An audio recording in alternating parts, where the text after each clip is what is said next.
So the other fail that I want to talk about is the McDonald's CEO promoting the product Big Arch. Oh, yes.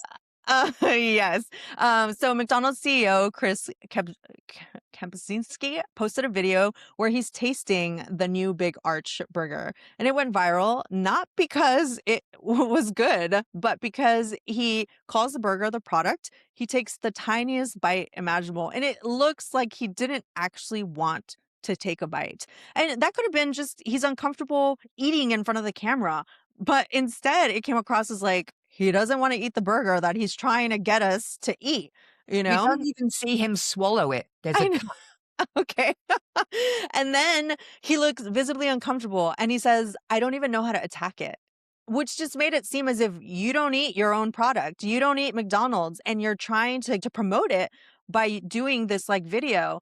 And the only thing I could think of is like, oh my God, the marketer that like got him to do this and convinced him, didn't then take that next step to be like, hey, maybe we shouldn't post this, or maybe let's re-record and here are the things that you need to like work on. Don't call the burger a product. Don't look like you're gonna throw up when you're eating it. Swallow the goddamn burger and then make it look like you're happy that you're eating a McDonald's burger. For it to get to that point where the CEO has agreed to do this and then to allow it to go out, just like a mistake on like monumental like level for me. I don't want it to seem like I'm blaming only the marketer because at a company the size of McDonald's, it takes levels of approval for it to Sure. finally go out, right? And nobody along the way said like, "Hey, this video isn't good." Is this the end of founder-led comms, right? Like, this whole idea that has taken over in like the tech industry and, spilling into other industries clearly is like, hey, let's get our leadership to get on, comms and videos and TikToks and like social media. Let's, show their personality. And maybe not every CEO has that aura, has that, personality to put through, right? Um, and I want to put this up against Burger King because they just posted their CEO taking a big bite out of their burger and showing personality, right? And one of the things that someone pointed out was that the Burger King CEO rose through the ranks, right? Like he started as a Domino's pizza delivery driver and then, moved into Burger King and then worked his way up. Whereas the McDonald's CEO came from like the MBA track and then, was put into the CEO role because, of his, experience. And I felt like it was just one of those like cultural differences of like someone who like genuinely likes fast food and is like, building the product around that with Burger King. And then someone who's like, it's a job, it's a CEO, I have the skills to be able to do this. I'd be able to do this anywhere, It doesn't matter that it's McDonald's. And that's kind of what came across is that it didn't matter that it's McDonald's. So yeah, Nick, I know that you saw this video because it went viral. Everybody was talking about it, but I would love to know, your thoughts and like the cultural context that you saw. Yeah. I think it's one of the greatest demonstrations of the fact that, a brand is not a person. Yeah. A brand is not a person. Because a person has character and Mhm. personality and, facial tics and movements and, micro expressions and all of that. There was none of that. And from the setting behind him, a boring corporate bland office, which literally had the word petty just behind him, which I thought was interesting. Obviously the room name or something. How Um, funny. but, also the way he's dressed, um, very, I'm gonna use Corporate. the word stuffy. Yeah. Um, and obviously a very put together, controlled guy, Mhm. and, not clearly not the kind of guy who would eat fast food, and he Mhm. doesn't eat it. Takes a tiny bite, there's a cut, I think he probably spat it out, um, and then the way he's holding it, like, you haven't touched, you know. Burger in a really long time.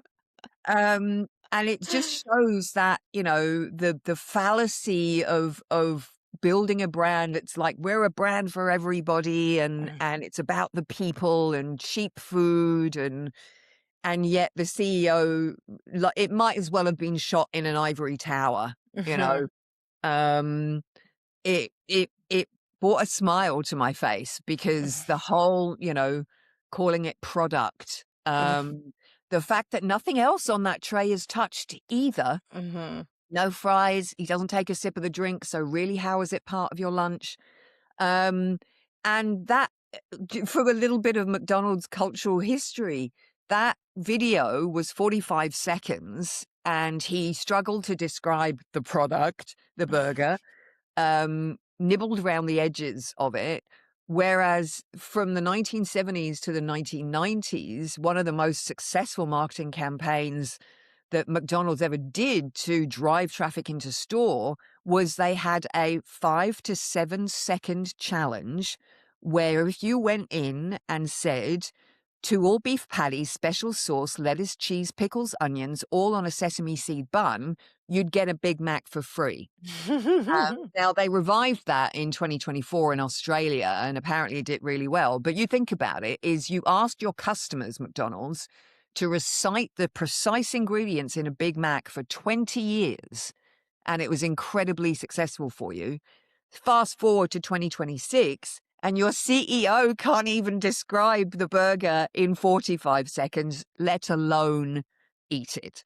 So, and then you think about the angle of, was it an attempt to humanize the CEO? Well, it failed on that level. Yeah. I feel like And authenticity finally, only works if you're kind of like in on the joke, and he didn't seem in on the joke. no. That was like the miss for me because it's like he seemed like he was trying. It's like you can try and then like look like you're failing, look like you're not eating the burger right. You could do all that. But the trying came across as like you're trying to eat the burger and not that like you're trying to do social media and you're making fun of yourself because you know you're going to look like an idiot, and that's okay because that's authentic. Those are authentic vibes that people like to see, right? Because it's hard to get on camera. I wanted to call out this other story, that Ray Kroc, who, was the I mean, he wasn't the original McDonald's owner, but the one that, built out the franchise model, used to drive around unannounced to McDonald's and eat their burgers a couple times a day, to make sure that like the product tasted the same at all the restaurants, right? This also like made me realize that like, oh, of course the CEO decided to okay that AI ad for McDonald's that came out in the holiday that like also did really poorly. Another thing that went viral was somebody posted the Shamrock Shake, right? And it was like this neon green ice cream that like hadn't even been blended in, and it didn't have like the Oreos in it. There's all these like little mistakes that are like coming out that are ruining the integrity of the brand that like Ray Kroc, the original like franchise builder, would never have allowed, and you're allowing them and slowly deteriorating the brand. Well, I think the interesting flip side of this, and I'm absolutely convinced that SNL will be doing a sketch on this, Oh yeah, um, completely. is that it's almost, I looked up, how many calories this thing has, and this big arch burger, it has over 1,000 calories, which is more than an entire Big Mac meal. Oh Right? my god. This thing was a cult hit in, the Netherlands and a Mhm. few other European territories, and, they bought it back for this limited time in the States, but also it's not a very ringing endorsement from your CEO if he's not cramming that thing into his mouth and going, Yeah. "Oh, this is delicious," and also the words he used were so weird, squelchy, like, it might as well be, like, floppy and saggy. Moist. Like, boy, So yeah, funny. it Okay, so a was couple lessons to be learned from me are if your CEO can't convincingly use your product or eat the burger on camera, do not use it. Go find somebody else in the company that's ride or die for the burger and have them film themselves eating the burger. Another thing, do not use corporate language. It just doesn't sound welcoming. Have somebody outside, somebody normal read the script before, you run it up the pipeline. And then Shout out to Martin O'Leary here, but the designated hater would have caught this. So this is a concept of having somebody in the company that like is paid to tell you, hey, this isn't a good idea. Like, let's maybe rethink this. Because this would have, gotten caught here, and I think they would have killed the whole video because, or at least had them redo it in a way that made both the CEO, but then also the product, the burger, look good. Okay. Yeah, mine would be, "Don't try to be folksy when you're not." Hmm. Yeah, Um, that's a good one. yeah,